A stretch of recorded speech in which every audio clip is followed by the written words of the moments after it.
Hello viewers, আশা করি সকলেই ভালো আছেন। আজকে আপনাদের জন্য নতুন আরেকটি ভিডিও নিয়ে হাজির হয়েছি। আজকের ভিডিওটির মূল বিষয় হচ্ছে এ-চালানে গিয়ে কিভাবে আপনি খুব সহজেই এনবিআর এর মাধ্যমে আয়কর বা মূসক জমা দিবেন। বর্তমান সময়ে আমরা আগে যে সার্ভারটিতে গিয়ে মূসক বা আয়কর জমা দিতাম, সেই সার্ভারটি কিন্তু সম্পূর্ণরূপে পরিবর্তন হয়ে গেছে। আর এই কারণেই আপনারা এ-চালানে গিয়ে এনবিআর এর মাধ্যমে আয়কর বা মূসক জমা দিতে গিয়ে নানাবিধ সমস্যার সম্মুখীন হচ্ছেন। আর এই ভিডিওটির মাধ্যমে আপনাদের জন্য সমাধান নিয়ে এসেছি কিভাবে আপনি এই নতুন সার্ভারে গিয়ে খুব সহজেই আয়কর বা মূসক জমা করবেন। সেজন্য আমার ভিডিওটি স্কিপ না করে সম্পূর্ণরূপে দেখে যাবেন, তবে আপনি খুব সহজে আয়কর বা মূসক জমা করতে পারবেন। এজন্য আপনি আপনার ল্যাপটপে বা ডেস্কটপে গিয়ে ক্রোম ব্রাউজারটি ওপেন করবেন। ওপেন করে সার্চ বক্সে গিয়ে লিখবেন এ-চালান। এ-চালান লেখার পর এরকম একটি ইন্টারফেস আসবে। সবার উপরে যে ইন্টারফেসটি পাবেন, এখানে লেখা আছে echalan.gov.bd। জাস্ট এই জায়গায় ক্লিক করবেন। এই জায়গায় ক্লিক করার পরে আপনাকে এই নতুন সার্ভারে নিয়ে আসবে। এখানে আসার পরে কিন্তু এখানে এই সার্ভারে উপরে অনেক অপশন পাবেন। এ-চালান সম্পর্কিত নথিপত্র, এ-চালান যাচাই, যোগাযোগ, সচরাচর জিজ্ঞাসা ইত্যাদি। এখানে বিভিন্ন চালানের দ্বারা, তারপরে চালান ভেরিফিকেশন করার জন্য অপশন সবই এখানে পাবেন। আমরা যেহেতু এখন এনবিআর এর মাধ্যমে আজকে মূসক জমা দিয়ে আপনাদের দেখাবো কিভাবে এনবিআর এর মাধ্যমে মূসক বা ভ্যাট কিভাবে জমা করা যায়। আজকের ভিডিওটির বিষয়ে যেহেতু হচ্ছে মূসক জমা বা ভ্যাট জমা, তাই আমরা এনবিআরে গিয়ে মূসক কিভাবে জমা দেয় সেটা উপরে ক্লিক করব।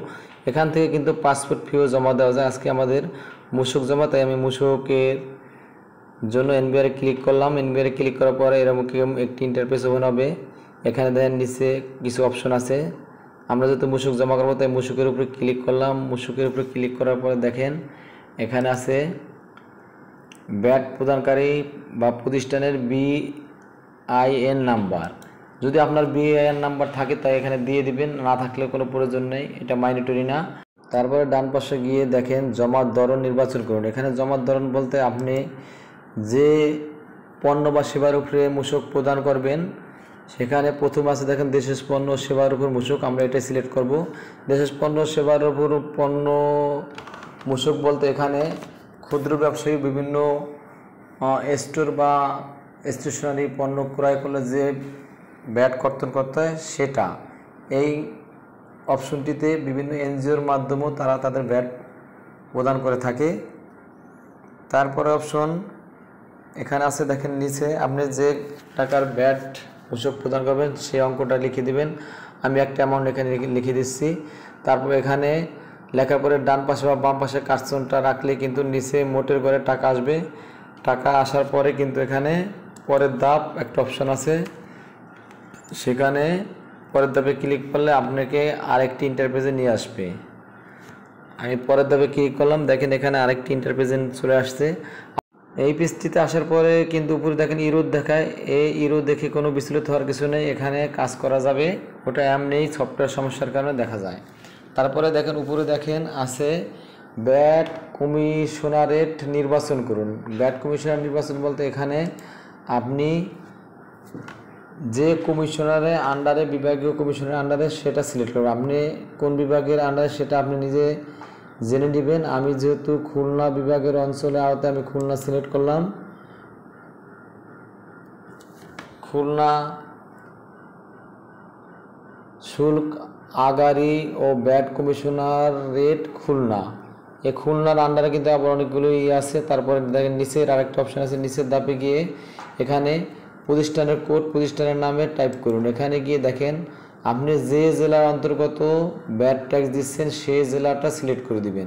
আমি যেহেতু এখানে শরীয়তপুর জেলা অন্তর্গত, তাই শরীয়তপুর বিভাগীয় কার্যালয় শুল্ক আগারি ও ভ্যাট কমিশনারেট খুলনা, খুলনা রেঞ্জের আওতায় হলো শরীয়তপুর, মাদারপুর, বাগেরহাট বিভিন্ন অঞ্চল দক্ষিণবঙ্গের। আমি শরীয়তপুর সিলেক্ট করে দিলাম। আপনি শরীয়তপুর স্যার আপনি যে জেলার হন সেই জেলা সিলেক্ট করে দিবেন।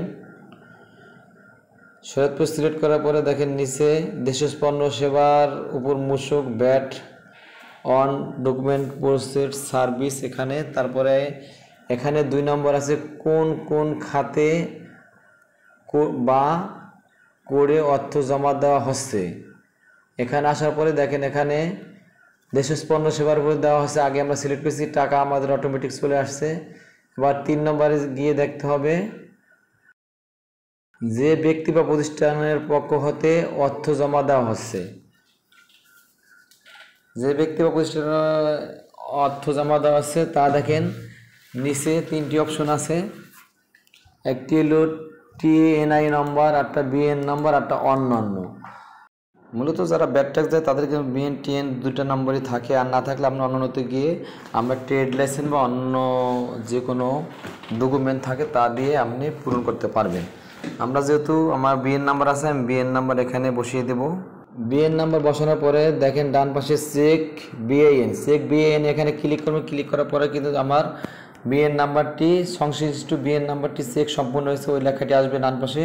তারপরে দেখেন যার মাধ্যমে প্রদত্ত হচ্ছে ব্যক্তি বা প্রতিষ্ঠান, আপনি মূলত যে ব্যক্তি বা প্রতিষ্ঠানের মাধ্যমে ব্যাট ট্যাক্স দিয়েছেন মূলত যে পণ্যর উপরে বা ক্রয়কৃত কোনো দোকান থেকে কিনে থাকলে দোকানদারের নাম ঠিকানা এবং দোকানের নাম এবং ঠিকানা, তার মোবাইল নাম্বার বিস্তারিত দিয়ে দিবেন। যেহেতু আমি এখানে একটা দোকানদারের তথ্য পূরণ করব, আমি যেহেতু ক্রয়কৃত মালের উপরে ব্যাট দিব, তাই আমি এখানে দোকানদারের শনাক্তকারী নাম্বার, দোকানদারের যদি ট্রেড লাইসেন্স বা তার এনআইডি নাম্বার থাকে তা দিয়ে দিবেন উপরে শনাক্তকারী নাম্বারের জায়গায়। তারপরে নামের জায়গায় দিবেন এখানে তার দোকানের নাম যে স্টোর সেটা দিবেন। আমি এখানে দোকানের একটা নাম দিয়ে সিলেক্ট করলাম। তারপরে দোকানের নাম দেওয়ার পরে নিচে এসে ওই দোকানটা কোন জায়গায় সেই স্থানটি সম্পূর্ণ বা আপনি যেই ব্যাট ট্যাক্স দিয়েছেন মেমোতে যেই স্থানটির নাম থাকে তা লিখে দিবেন। আমি এখানে আমার জেলার যে জায়গা থেকে আমি পণ্যটি কিনেছি সেই স্থানটি লিখে দিলাম। আপনিও আপনার যে বাজার থেকে বা যেখান থেকে পণ্য কিনবেন তার নাম এখানে দিয়ে দিবেন। যদি ব্যক্তিগত কোনো ব্যাট দিয়ে থাকেন সেক্ষেত্রে আপনার জাতীয় পরিচয়পত্র নাম্বার বা জন্ম নিবন্ধন দিয়ে আপনি করতে পারবেন। এটা দেওয়ার পরে নিচে দেখেন ওখানে ঠিকানা দিয়ে দিলাম। তারপরে এখানে সেই দোকানদারের মোবাইল নাম্বার বা আপনার নিজস্ব পার্সোনাল মোবাইল নাম্বার দিয়ে দিতে পারেন যোগাযোগের জন্য। যদি আপনার কোনো এখানে আপনার পার্সোনাল নাম্বারটি দিবেন, কারণ যদি আপনি অনলাইনে বা বিকাশে চালানের টাকা পেমেন্ট করেন সেক্ষেত্রে আপনার স্লিপটি আসতে দেরি হইতে পারে, বা স্লিপটি না আসলে তখন কিন্তু ওই নাম্বার দিয়ে আপনি চালানটি কিন্তু পুনরুদ্ধার করতে পারবেন। সব কিছু ঠিকঠাক থাকলে দেখেন নিচে 5 নম্বরে আছে অর্থ পরিশোধের বিবরণ। মূলত এখানে এর মাধ্যমে আপনি অর্থ পরিশোধ করবেন। প্রথমে আছে অনলাইন ব্যাংকিং, নিচে যতগুলো মনোগ্রাম দেখেন সেই মনোগ্রামের যে কোনো ব্যাংকে ক্লিক করে আপনি অনলাইনের মাধ্যমে আপনার চালানের টাকা পরিশোধ করতে পারেন। এখানে সোনালী ব্যাংক, ইসলামী ব্যাংক, ডাচ বাংলা ব্যাংক সব ব্যাংক আছে। তারপরে আছে মোবাইল ব্যাংকিংয়ের মাধ্যমে, আমরা মোবাইলে ব্যাংকিং বলতে বিকাশ, নগদ, রকেট, এই 3টি মাধ্যমে আপনি এ চালানের অর্থ পূরণ করতে পারবেন। এছাড়া তারপরে আছে ডেবিট ক্রেডিট কার্ডের মাধ্যমে অর্থ পরিশোধ। আপনার যদি ডেবিট ক্রেডিট কার্ড থাকে বা ভিসা কার্ড থাকে তার মাধ্যমে কিন্তু আপনি এ চালানের টাকা পরিশোধ করতে পারবেন। একেবারে দেখেন লাস্টে আছে self fill up and OTC, মানে ব্যাংক কাউন্টারে গিয়ে জমা। আমি যেহেতু চালানটি ব্যাংকে জমা করব তাই আমি এখানে ব্যাংক কাউন্টার একটা সিলেক্ট করে নিচে গিয়ে সংরক্ষণে ক্লিক করব। সংরক্ষণে ক্লিক করার পরে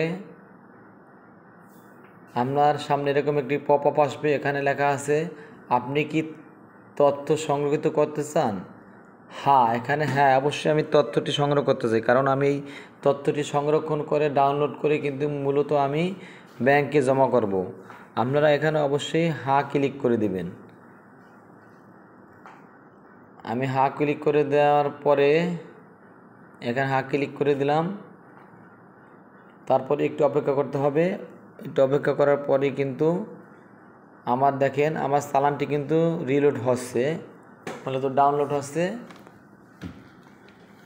এখানে একটু সময় নেবে নেট স্লো থাকলে। এখানে কিন্তু প্রথমবার নাও আসতে পারে, আবার দ্বিতীয়বার ক্লিক করে আপনি 2-3 বার ক্লিক করলে কিন্তু হয়ে যাবে। দেখেন আমার তথ্য সফলভাবে সংরক্ষিত হয়েছে। এই চালানের ট্র্যাকিং নাম্বারটি কিন্তু এটা। ট্র্যাকিং নাম্বারটি কপি করে রেখে দিতে পারেন। তারপর নিচে এসে দেখেন অর্থ জমা গ্রহণ স্লিপ, এখানে ক্লিক করবেন। এখানে ক্লিক করার পরে কিন্তু আপনার ব্যাংকে গিয়ে যে চালানটি দিয়ে আপনি মূলত মূসক বা ভ্যাট জমা দেবেন সেই চালানটি এটা এখান থেকে আপনি ডাউনলোড করে সংরক্ষণ করে রাখতে পারেন বা প্রিন্ট করে আপনি সরাসরি ব্যাংকে গিয়ে চালান জমা দিতে পারেন। আপনার প্রিন্টার না থাকলে এখান থেকে ডাউনলোড করে নিয়ে যে কোনো কম্পিউটার দোকানে গিয়ে প্রিন্ট করে তারপরে ব্যাংকে জমা দিতে পারবেন। আমি এখানে আমার যেহেতু প্রিন্টার আছে, আমি প্রিন্ট অপশনে গিয়ে A4 সাইজে চালানটি প্রিন্ট করে রাখবো, তারপরে ব্যাংকে গিয়ে জমা দিব। মূলত ঠিক এভাবে আপনারা আপনাদের অফিস বা যে কোনো প্রতিষ্ঠানে বা দোকান বা শিক্ষা প্রতিষ্ঠানের চালান এভাবে আপনি খুব ঘরে বসে নিজে মোবাইল বা কম্পিউটারে পূরণ করে তারপরে এই চালান নিয়ে আপনি ব্যাংকে জমা করতে পারেন। আর এই ভিডিওটির মাধ্যমে আপনি বর্তমানে এই সার্ভারে গিয়ে খুব সহজেই এই চালান জমা দিতে পারবেন। আমি আজকে তো মূলত আপনাদের সামনে মূসক বা ভ্যাট নিয়ে আলোচনা করলাম। আগামী পর্বে আমি আপনাদের সামনে আয়কর কিভাবে জমা দেয় তা নিয়ে একটি ভিডিও করব। তারপরে আরেকটি ভিডিও আসবে পাসপোর্ট এই চালান কীভাবে আপনি ঘরে বসে মোবাইলের মাধ্যমে পূরণ করে দিতে পারেন। আর মূলত আমি আজকে আপনাদের কম্পিউটার দেখালাম, ঠিক এভাবে কিন্তু আপনি আপনার মোবাইল দিয়েও এই চালান পূরণ করে তারপরে সেটা ডাউনলোড করে বা বিকাশ রকেটের মাধ্যমে নিজেই কিন্তু পেমেন্ট করতে পারেন।